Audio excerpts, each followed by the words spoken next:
Welcome back to our series on the 8 short preludes and fugues, where today we've reached number 4, the F major one.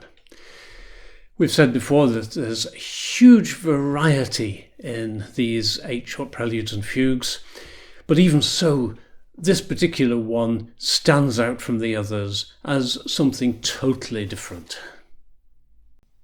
It's a very simplistic design. First of all, it's got this 14-bar opening section, if you like, which is followed then by a 4-bar phrase, followed immediately by a similar 4-bar phrase, one tone higher, and then there's a 6-bar phrase, which is followed by a similar 6-bar phrase, but one tone lower, and then there's a 10-bar bit, which leads to an A minor cadence.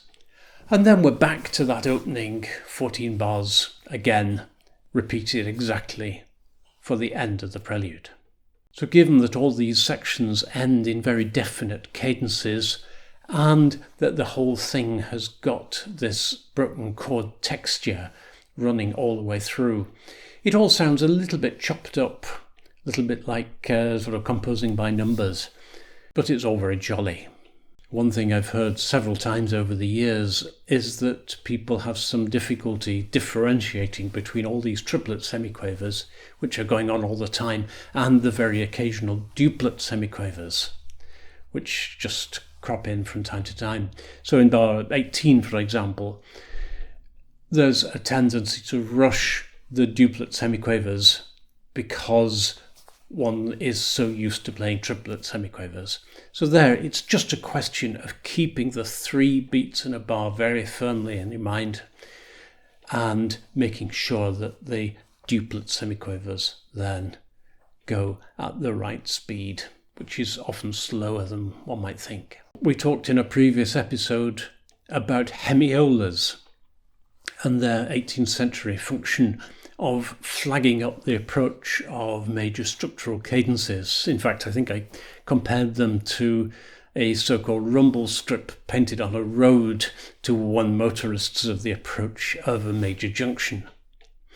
And here in this piece, we have some very fine hemiolas, which are all the more obvious because of the really emphatic nature of the triple time meter otherwise. So once again, let's be really aware of those hemiolas and make a feature of them. There's one rather curious feature in this piece. For the last 10 bars, I think, of the prelude and the last 4 bars of the fugue, the left hand doubles the pedals.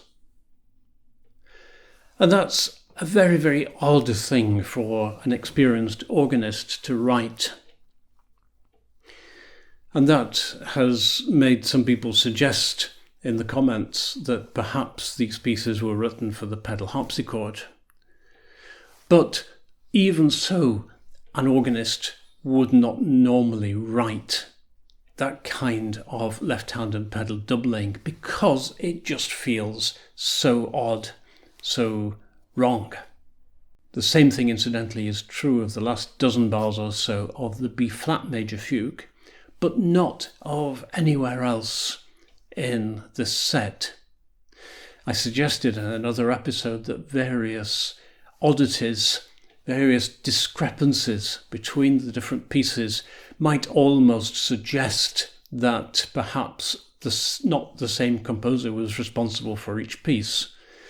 We'll not get back into that discussion here, but this is another argument which perhaps weighs in favour of that idea.